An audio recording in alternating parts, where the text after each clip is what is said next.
So today I'm going to do a quick review of Billy Boyd singing as Pippin in The Lord of the Rings.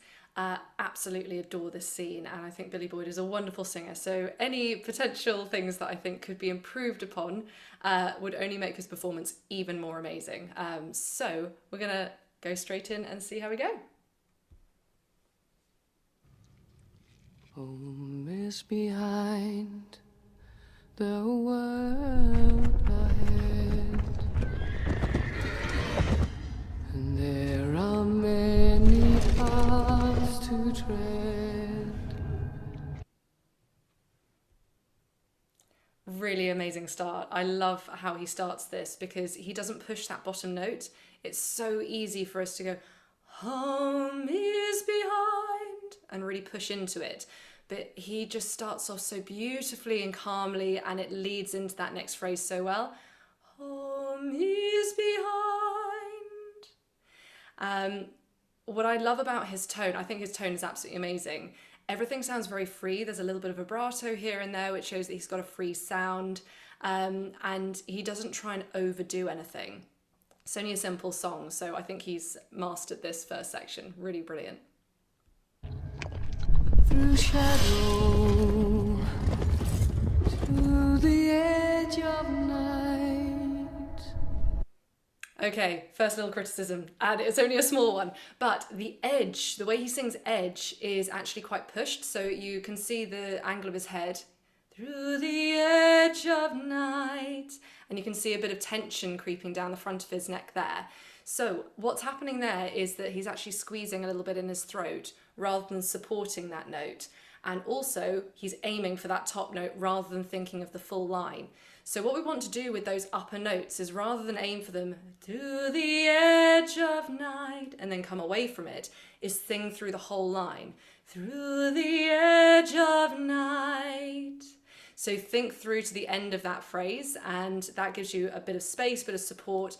It's knowing that the top note is there, but not trying to make that the main part of the phrase. So we've got to find that whole phrase together. Until the stars are all alive, mist and shadow, cloud and shade. There's some, again, really beautiful parts of that, and you'll hear that fast vibrato that he's got going through there as well.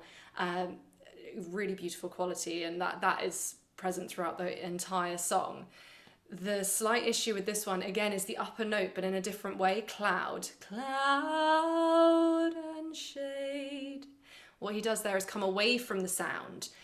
This word has a diphthong, which is what we call two vowel sounds in one go. Ow, cloud. And the issue with these diphthongs, there's multiple things that can go wrong.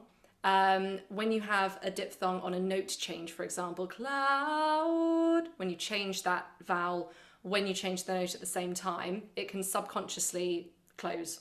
The jaw, the vowel, everything can close. The other thing that can happen is, as you would have seen there, is if you don't create enough space for that second vowel, then the breath flow doesn't actually continue in the way that it should. So what we really want to do is find the space of an R behind that oo. Cloud and shade. And that gives you the support and the breath flow, and everything is free, and it gives you that ability to continue on through the phrase. Unfortunately, what he does here, I think it's possibly a lack of confidence. Cloud and shade. And I can feel the root of my tongue getting a bit tighter there. Again, any of these things could be an interpretation of how he wants to present Pippin during this scene. So all of these could be conscious decisions, but I have a feeling that one is subconscious, and he could have made it a little bit better just by following through that and keeping the vowel open. All shall fade, all shall. Yes, there's a couple of things in here. He's done some amazing ornaments through there, just small turns at the beginning. He's got a bit of an issue with the L's at the end of all shall. As English speakers, we tend to swallow our L's. We do them quite far back, all shall, and it's all at the back here. And that, again, is an issue for breath flow. So if the tongue is too far back, then the breath can't flow properly, and then we lose a bit of that nice bright tone that we've had through the rest of it. So you will have seen in that, I'll see if I can get it back for you.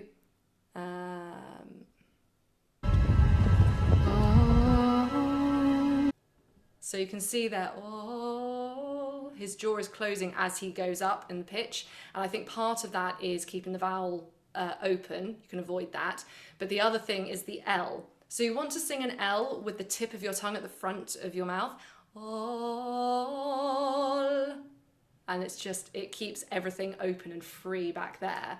And then the issue for shall is exactly the same, but it has a different effect. Shall. We lose that ornament. It's such a shame. You really want to hear that crisp.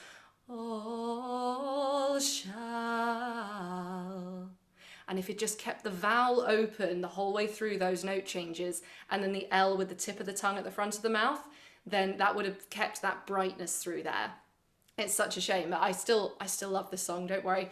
But yeah, it's just a bit of a shame because he does those ornaments beautifully at the beginning, and so we know that he can do it. But just by closing that vowel subconsciously, we lose a little bit of that clarity, and he just falls off the notes a bit. Shall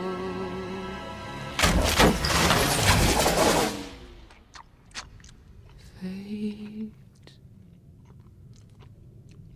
That last word is absolutely sublime. So many things that I love about it. Firstly, he's showing Pippin's vulnerability. He breaks down into tears afterwards, but he uses that word so well. The F of fade, there's quite a lot of breath, and he uses that to keep that breath continuing through the sound. So it's a bit more breathy. Fade.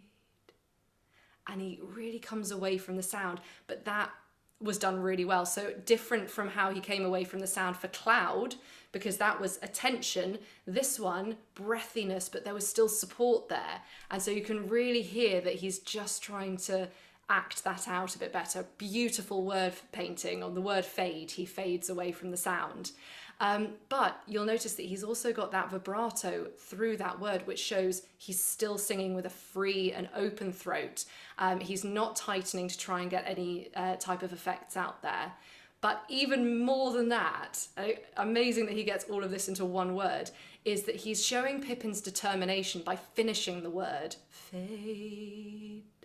You can hear that final consonant, and I think that is absolutely gorgeous, because the whole way through The Lord of the Rings, then you see Pippin as this, slightly comic character, but the whole way through, he's got that determination to do the right thing and to help people and to stay strong, and I think he does that amazingly well. So, Billy Boyd, absolutely amazing. Think you are fantastic. You've got a wonderful voice. Just a couple of quick things that can help you sing it a little bit easier if you're wanting to sing Pippin's song. If you've got any other songs from films or TV shows that you want to hear a little bit about, see what I think, then just pop it in the comments. Other than that, go and have a watch of this scene again and really listen to those moments, because he does a great job.